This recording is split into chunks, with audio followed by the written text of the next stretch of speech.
Well, hi folks, welcome back to Kerno EXP. And the reason we've come on tonight, if you can hear me okay, I hope you can. We're talking about the baofeng UV5R. Now here's one here. Now I've got it set to the public network, which is free. You don't require a license for it. I've got it on 446.006. And that is where you don't require a license. But this radio is quite controversial because it scans everything. Now, what that means is it scans CB and it scans where you require to have a license. It does marine band and all sorts. So you've really got to know what you're doing with these. There's a lot of folk that use these for exploring. I do as well. I've got more than one. I've got obviously this one here as well, which has got the extra long aerial, and it's the Nagoli, whatever it's called, NA/771. So this aerial here, I don't know if you can see it very clear because the light's not great. That does extend the range of the radio. If you use the normal conventional aerials, such as this one here, sorry the camera's not great, I do apologize, then you are limited. But if you get yourself an aerial that is wobbling near the monitor there, look, you can just see it. I've got I've got four of these radios. I've got these two here, I've got one on charge, and I've also got this one here with the hand mic. This has got the extra extended aerial as well, because when we start exploring different locations and underground, this is going to be this is I class this one as the base station radio. So the chap that's in charge of health and safety, that will be Dave.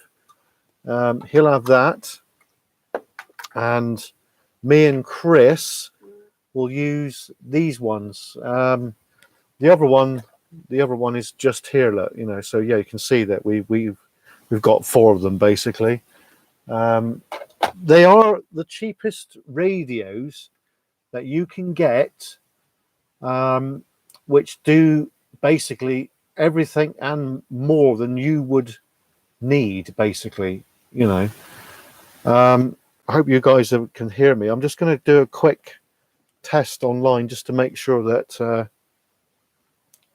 the audio is coming through okay, because unfortunately sometimes I've had a bit of issue with audio recently, folks, with the situation.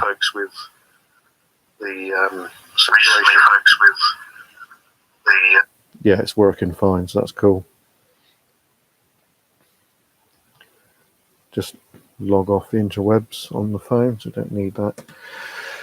Yeah, so those of you who know us will know that we've got a few underground explorers lined up, and mind you, I've had these radios for quite a while now, and we have used them, and they do work very well, providing, like I said earlier, you've got them set to the free network, not mobile network, i.e. the code. You've got to make sure you're on 446006. If you're on that, and what I normally do when I'm on that is I lock it,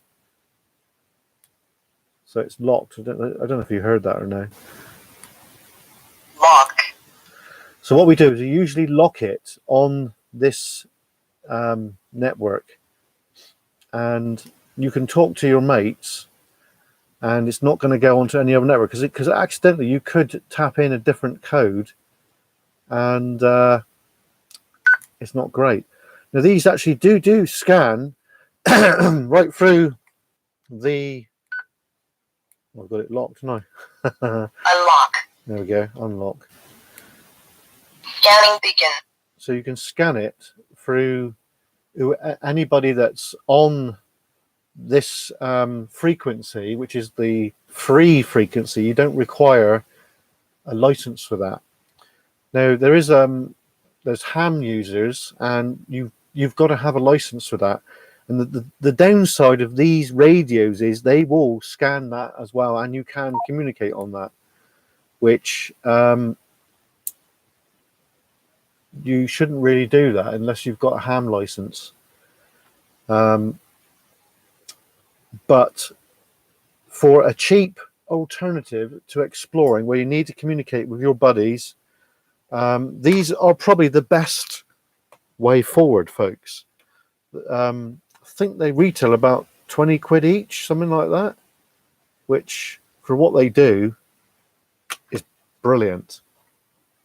Now, going back to exploring equipment, I'll just put some of these over here out of the way, because it was initially, this live stream is about the radios, but I think we've covered it now, so we'll just put all these over there. Now, as you know, folks, I do drone flights, and we bought this recently for our drone, which is the Mini 2. It's a range extender. So I'll just cover how it connects and all that jazz. So here's the drone. You might have seen this in some of the videos that we've done. Here's the controller. So here's the controller. This is the controller for the Mini 2, and I think it feels a lot better than the original one. So the original one looks like this. If you just bear with me a minute, I'll just get the original one. We've still got our original drone, which I will not part with. Oops. There we go. Just put that there a minute.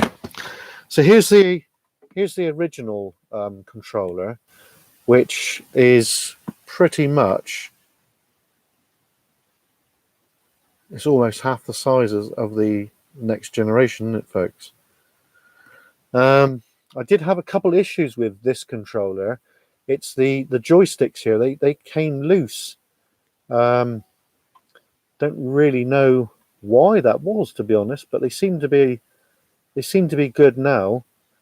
I know what it was. It was because I bought some aftermarket joysticks, and the threads on the actual joystick, it unthreaded itself, so it needed like tapping sort of thing to.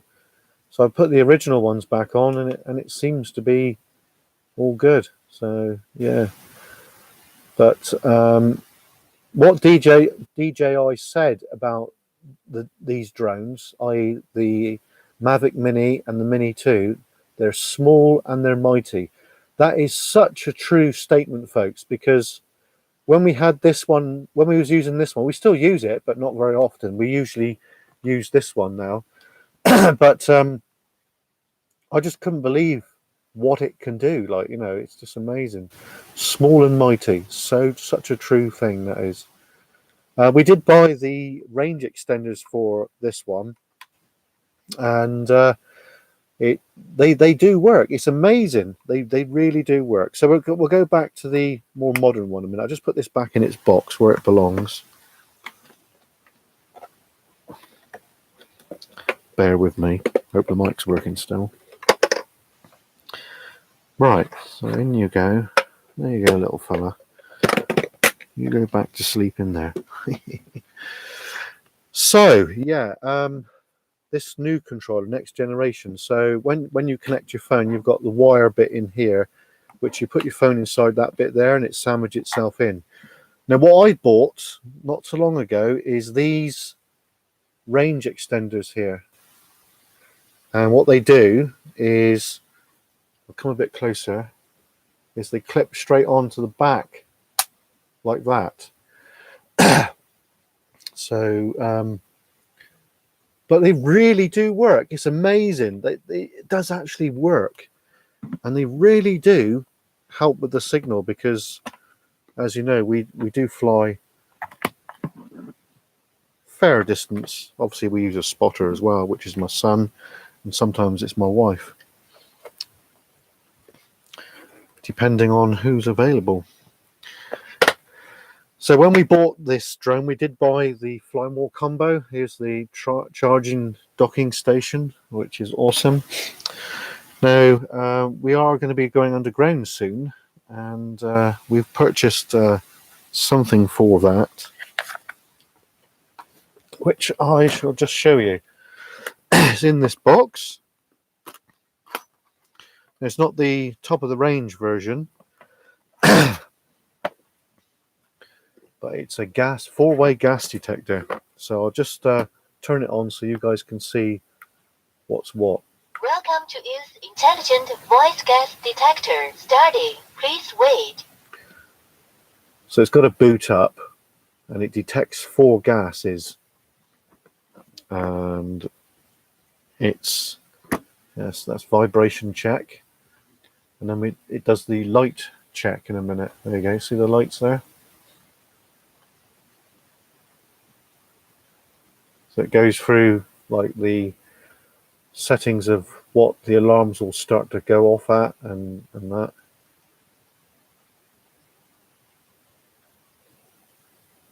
So there we go, it's now operational.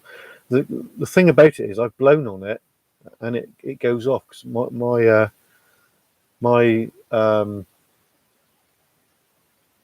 CO2 level, whatever it is, I'm talking shit now, my stink in my mouth makes it go funny. So we'll do that a minute. You ready? Attention please. Oxygen gas. Low concentration.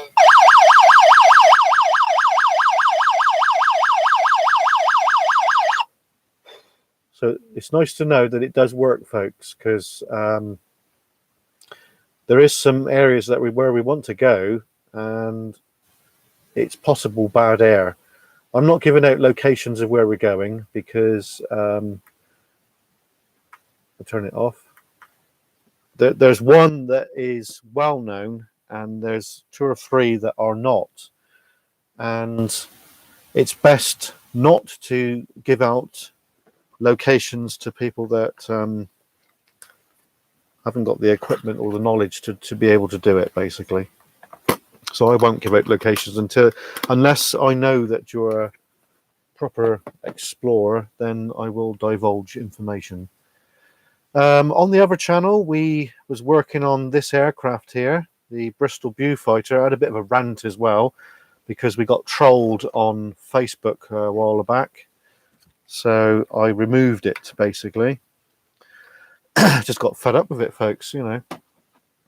Fed up with people being disrespectful and other things beside that.